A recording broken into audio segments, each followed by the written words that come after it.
Musika na yo vinanga na pasi. Wapio, wapio. Shalom, shalom à tout le monde, shalom à toutes les mamans, shalom à mes sœurs, que le Seigneur vous bénisse abondamment, vous toutes qui sont en train de me laisser le message, de subscribe, de liker, que le Seigneur vous fasse abondamment du bien. Nous sommes vraiment flattés pour votre temps que vous nous accordez. Aujourd'hui, nous continuons encore sur notre 3e jour avec notre marche vers la fête de mère. Nous avons une histoire très particulière aujourd'hui, une histoire de 2 mamans qui étaient des prostituées. Ces 2 femmes, leur nom n'a pas été mentionné dans la Bible, mais ces 2 mamans, elles étaient prostituées. L'histoire, c'est dans 1 Roi, verset 3, 16 à 28. Si vous avez le temps, vous allez aller lire un peu dans les détails. Nous, on va avancer et puis on va prendre seulement quelques versets et puis on va lire à la fin. Ces 2 mamans, elles étaient des prostituées. Donc, elles étaient vraiment closes. C'était vraiment des amis intimes, en fait. Parce qu'ils partageaient, ils habitaient dans une même maison et ils les partageaient même, le même lit. Elles dormaient ensemble. Donc, elles étaient vraiment close friends, comme on dit en anglais.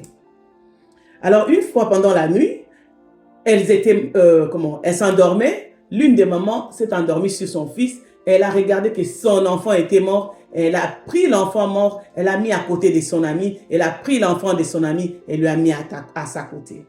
Alors pendant les matins, quand toutes les mamans sont réveillées, et l'autre maman a regardé, ça c'est pas vraiment mon fils. En tant que maman, nous avons cet instinct-là, quand quelque chose n'est pas vraiment réel, tu sens, something is not right. This is not my son. Alors la maman était comme ça. Alors l'autre maman était, non, c'est ton fils, mon fils est vivant. Et ils étaient en train de discuter. Elles sont décidées d'aller chez le roi Salomon. En arrivant chez le roi Salomon a dit, ok, venez ici, qu'est-ce qui s'est passé? Elles étaient en train d'expliquer, comment elles discutaient toujours, c'est mon fils, c'est son fils.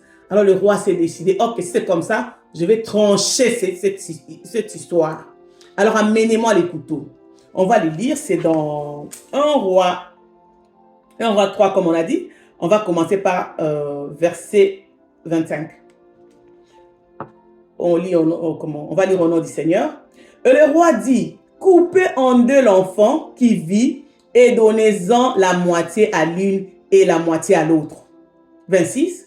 Alors la femme dont le fils était vivant sentit ses entrailles s'enmouvoir pour son fils. Et elle dit au roi, oh mon Seigneur, donne-lui l'enfant qui vit et ne le fait point mourir. Mais l'autre dit, il ne sera ni à moi ni à toi, coupez-les. Ce qui s'est passé dans cette histoire, c'est vraiment quelque chose que nous vivons dans nos communautés. Si nous regardons bien l'histoire de cette femme, ces 2 prostituées, ils avaient une même statut. Ils faisaient le même boulot. Ils étaient toutes les 2 les prostituées. Comme vous qui me suivez, nous avons des copines. Nous sommes mariés. Moi aussi, je suis mariée. Elle est mariée. Elle a des enfants. Moi aussi, j'ai des enfants. Elle est congolaise. Peut-être on va dans une même église. Parce que si vous avez regardé dans cette histoire, ils sont allés chez le roi. Donc, ils avaient l'accès dans la présence du roi. Quand nous allons dans l'église, on a l'accès dans la présence de Dieu. Donc, on a le même statut en fait. C'est vraiment une bonne personne que je peux être amie avec elle. Non, c'est bien. Il ne faut pas vraiment que vous puissiez me comprendre mal dans cette exhortation. Dieu veut que nous vivions en communauté. Dieu veut que nous soyons en bonne relation avec des gens. Car la Bible même dit que ce n'est pas bon que l'homme soit seul. Ce n'est pas seulement dans le domaine des mariages, mais c'est dans le domaine aussi des communautés dans les églises. Mais ici, nous allons vraiment voir les choses clairement pour que ça nous donne un peu l'intelligence. Ces 2 femmes, ils avaient le même statut. Ils étaient mariés, ils allaient dans les mêmes églises, ils étaient même dans la même communauté. Elle est congolaise, peut-être elle est ivoirienne, vous venez de même pays. Donc, c'est facile quoi pour que vous deviennez des close friends, des meilleurs amis. Mais ce qui vous différencie avec cette femme avait un enfant mort. Toi, ton enfant est vivant.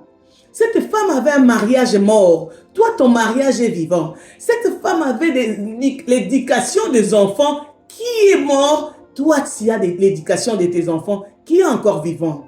Alors, cette femme, parce qu'elle a vu qu'elle a échoué, parce qu'elle a vu que ce qu'elle avait, il n'y avait pas la vie dans ce qu'elle avait, elle a décidé de swapper cela avec son ami. Mon frère, ma soeur, en fait, nous parlons de sœur ici. Ma soeur, ce que nous allons épingler aujourd'hui, nous allons parler de la jalousie. Ce qui avait poussé cette femme à faire ça, c'était juste la jalousie. Elle a regardé que non, mon enfant est mort, donc je vais prendre son enfant pour lui mettre à mes côtés, pour qu'elle puisse avoir l'enfant mort, pour que je puisse avoir l'enfant vivant. C'était juste la jalousie. La jalousie, c'est ce que nous vivons dans nos communautés du jour au jour. J'avais parlé à une de ma copines hier. Elle me disait que maman Bijou, la jalousie, c'est juste le complexe d'infériorité. Oui, ça peut être un complexe d'infériorité, mais tu peux voir quelqu'un qui a plus que toi tu as. Elle a une bonne maison, bon mari, des enfants, elle a beaucoup d'argent, mais elle est toujours complexée. Tu te demandes, mais what's going on? Aujourd'hui, nous allons parler de la jalousie comme un esprit. Oui, il y a des complexes d'infériorité, il y a beaucoup de choses qui peuvent causer la jalousie, mais aujourd'hui, nous allons parler de la jalousie comme un esprit mauvais. Un esprit mauvais. La jalousie peut aller avec la prière. Car moi-même, je suis témoin vivant de la main de Dieu. Cette femme, elle était jalouse en fait. Elle était seulement jalouse de la vie de sa copine. Toi qui me suis, mon frère, ma soeur, toi qui me suis, ma soeur, en fait, parce qu'on parle un peu de soeur, il y a des gens qui te jalousent. Il y a quelqu'un qui te regarde seulement comme ça, elle te voit comme tu es l'unité de mesure. Aussi longtemps qu'elle ne te surpasse pas, donc elle n'est pas arrivée. Elle fait tout pour te surpasser. Elle fait tout pour faire des choses mieux que toi tu fais. Donc tu es son unité de mesure. La jalousie.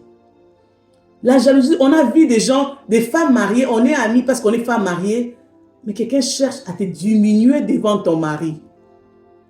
Parce qu'elle veut se voir un peu, qu'elle a un peu de la valeur. Mais tu as ton mari, tu as tes enfants, pourquoi tu veux diminuer ton ami devant son mari? On a vu des gens, ils ont échoué dans l'éducation des enfants. Mais ils veulent t'imposer, oh toi aussi tu fais des trois avec les enfants, toi aussi tu gâtes un peu des trois avec les enfants, il faut faire ça, il faut faire cela. Mais si tu regardes le résultat qu'elle a, elle n'a même pas réussi dans l'éducation des enfants. Elle veut maintenant t'injecter la mort qu'elle a sur le domaine d'éducation dans ta maison. C'est ce qui s'est passé dans la vie de cette femme. Cette femme avait quelque chose mort. Mais la jalousie a amené cette femme à chercher à transférer sa mort dans la vie de sa copine. Que le Seigneur nous délivre aujourd'hui. Dieu veut délivrer une maman aujourd'hui dans notre marche vers la fête de maman. La jalousie, c'est quelque chose qui ronge des mamans. Nous, les femmes, nous avons plus ce problème-là de jalousie. Tu te demandes, mais pourquoi cette femme est jalouse? Pourquoi cette femme, elle veut faire toujours des choses plus que toi? Elle se bat pour faire des choses plus que toi parce qu'elle croit que si elle te dépasse, si elle te dépasse, c'est à un moment-là qu'elle est arrivée. Mais si tu fais quelque chose plus qu'elle, elle voit comme si elle a échoué. Même dans l'église. Même dans l'église, quelqu'un peut chercher toujours à te dépasser. C'est que Dieu a mis en toi, elle diminue. Parce qu'elle voit que si toi, tu exerces le ministère que Dieu a mis en toi, comme si... elle est rien, quoi. Donc, elle va faire quelque chose pour te dépasser, pour se sentir valorisée. Dieu est merveilleux. Je vais vous parler un peu d'une histoire qui s'est passée. Avant, ça fait un bout de temps, mais je crois, oui, 10 ans ou 11 ans passés. J'avais une copine qui était ghanéenne. Cette femme-là, elle était une femme très gentille. Elle m'aidait. Elle était plus âgée que moi. Elle avait 5 ans d'âge plus que moi. Elle avait des enfants qui étaient le même âge que mes enfants. Alors, on s'aidait. Elle laissait les enfants chez moi. Moi, j'ai laissé les enfants chez elle. Pour couper un peu court, une fois, je me suis réveillée seulement comme ça. Il n'y avait même pas quelque chose de sérieux qui s'est passé entre elles. Moi, je ne la regardais plus. Je la regardais plus. Je l'ai vue un matin, elle allait déposer les enfants à l'école. Je le regardais seulement et je regardais à côté. Et je le vois sur son visage, elle se demande, mais Bijou, qu'est-ce que je fais à Bijou? Alors, c'est resté comme ça. Je ne sais pas ce qui s'est passé. Si dans les temps là, si tu me demandes pourquoi tu n'es plus copine avec ton amie ghanéenne, Je pouvais te dire que non, elle est jalouse, elle se voit trop, elle dit ça, elle dit ça.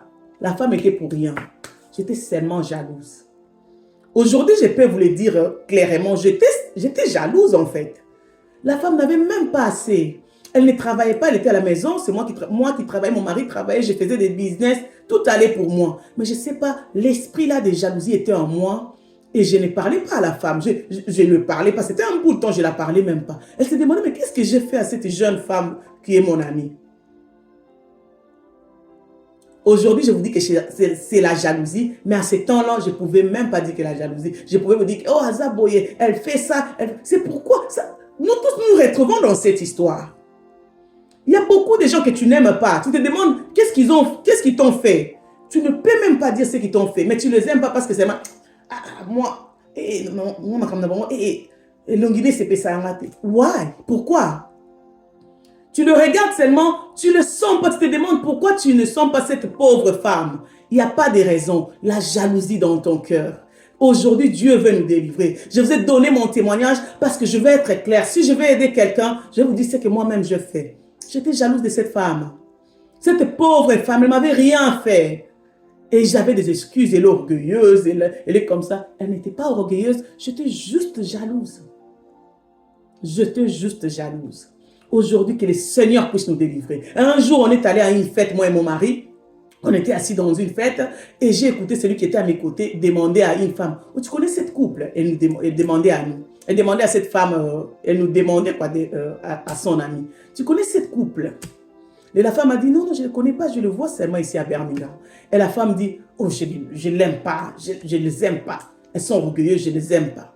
Et le Seigneur a permis que je puisse écouter ce que ces gens-là disaient de nous pour que je puisse comprendre. Après, j'ai dit, oh Seigneur, le Seigneur a voulu que je puisse écouter pour ressentir ce que les autres ressentent quand on dit qu'on n'aime pas des gens sans cause, quand on jalouse des gens, quand on maltraite les gens, quand on dit des choses mauvaises sur des gens sans cause. Quand la fille a dit ça, qu'ils n'aiment pas mon couple, j'étais triste dans cette fête-là. Je me suis dit, oh Seigneur, qu'est-ce que j'ai fait à cette femme?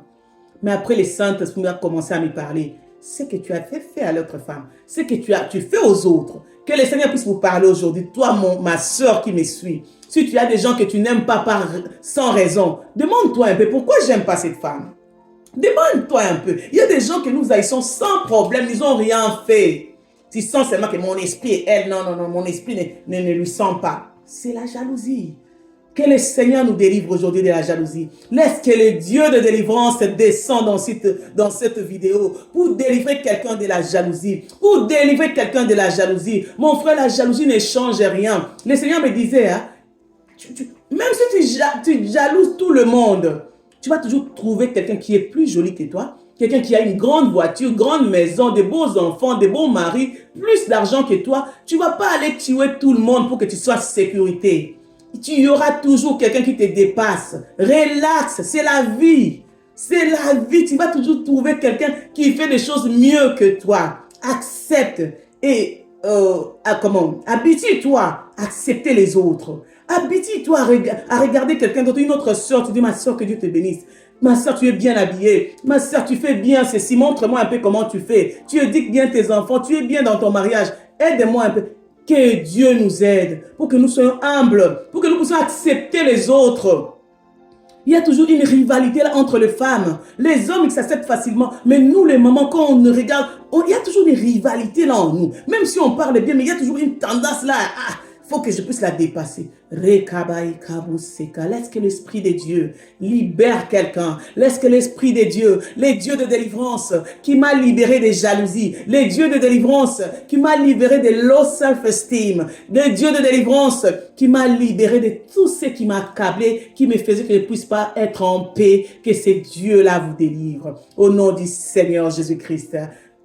God bless you. God bless you. Toi, maman qui nous a suivis, que le Seigneur puisse vous faire du bien. Notre vidéo, je vois déjà le temps. On ne veut pas aller plus que 15 minutes. Donc, il faut qu'on reste dans 14 ou 15 minutes. Donc, que Dieu vous bénisse. Que Dieu vous bénisse. N'hésitez pas à partager. N'hésitez pas à nous laisser des commentaires. On essaye d'améliorer. Vous voyez, je fais ça à la maison avec les enfants, avec tout ce que j'ai. Que le Seigneur nous aide pour qu'on puisse continuer. Rendez-vous demain dans notre une autre série avec deux mamans de la Bible. Que Dieu vous bénisse. Happy Mother's Day. God bless you. Bye bye. Bye bye everybody.